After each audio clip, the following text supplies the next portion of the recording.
पुराणांनुसार महिषासूर नामक राक्षसाने कठोर तप करून ब्रह्मदेवाकडून अमरत्वाचे वरदान मिळवले. पुरुषांशिवाय कोणीही मला मारू शकणार नाही असे वर त्याने हुशारीने मागितले.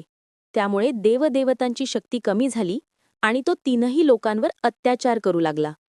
देवता व ऋषीमुनींनी एकत्र येऊन परमेश्वरी शक्तीकडे प्रार्थना केली. त्यावेळी हिमालयाजवळ ऋषी कात्यायन अत्यंत तप करत होते. त्यांच्या घरातूनच देवीने तेजोमय रूपात प्रकट होण्याचे ठरवले.